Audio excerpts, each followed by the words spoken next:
session. So the first session for us is community assets to accelerate discovery and innovation in knee mechanics. So this will be a very high level session. We don't want to get too far into the weeds on this, but really the goal is to identify existing data, models, tools, workflows, and infrastructure. So that's the term we're using to describe those. All those words there, data, model, tools, are our assets. Okay, so we want to identify what we have.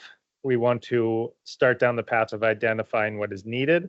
We also want to discuss how we harmonize, how we disseminate, and how we might expand on all these assets that we have. Again, I'm Jason Halloran. I'm from Washington State University, but I'm going to introduce a handful of speakers here in a second, and then we'll have a lot of time to talk. So let's define real quick what we might mean by some of these terms. We could probably talk all day about what a model is, but let's just start with maybe it's a simulation that's simulation ready assembly of desired data, where our data might be made up in the knee community of kinematics, tissue, imaging, et cetera, et cetera. Okay. What tools might we need, or do we have? Tools might be the software or an automated process, like to develop the CAD or the meshes, et cetera. We need workflows, so the end-to-end execution of a model, right, for a specific context, generally, for a specific context, likely. And then the infrastructure, and we've already talked about infrastructure and what we might need to be able to interact and have a community around these things. Where are you going to get the data? How are you going to learn who the experts are? How are you going to interface with the right models? Where you're going to get your data, who you're going to be talking to. So I'm going to use real quick one of our own workflows as an example as an example of where these needs come in.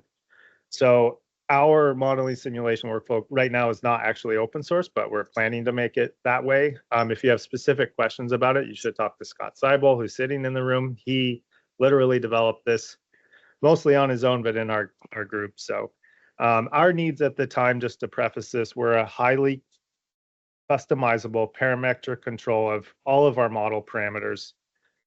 We developed this. It was a significant investment, but we needed it because we absolutely needed an agile to execute agile and reproducible studies. We had to respond very quickly to requests and be able to re-respond to new requests as they came up. So we start from a configuration file. It was implemented in Hydra. This is just an example of a workflow. And here we're going to define all of our data, right? The inputs to our model, all the data gets defined, and we can execute a full modeling and simulation workflow. So again, here's where the data comes in. Where are we getting this data? We might need to interface with the community for some of these things. Here we have automated the process of creating CAD out of some images, right? So what we want here is to be able to pull from the community, maybe some tools. We developed some of these tools. Scott specifically developed some of these tools, things like a parametric definition of bone anatomy. Very useful to have. We did it on our own. We'd like to be able to put it back out in the community to be able to, for you guys to be able to use. We move on to a meshing process where we automated the process again of developing meshes, integrating an implant, for instance, in this case, adding ligaments to a model, pulling from the community certain resources, but also developing our own and hopefully being able to put that back. So this is part of infrastructure. It's part of the tools we might be developing, et cetera, et cetera.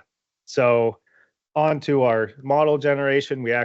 Scott actually wrote up a custom Python FEBio. We're going to hear more about FEBio here in a second. So just another example of a tool that the community has adopted that's very valuable. Then so essentially we need to move from our configuration to the FE model, and then we execute the model, okay, in FEBio after doing that. And we can post-process all this stuff. So it's just a nice example of how we're going to integrate all this stuff, how we need all these things to run a model, right?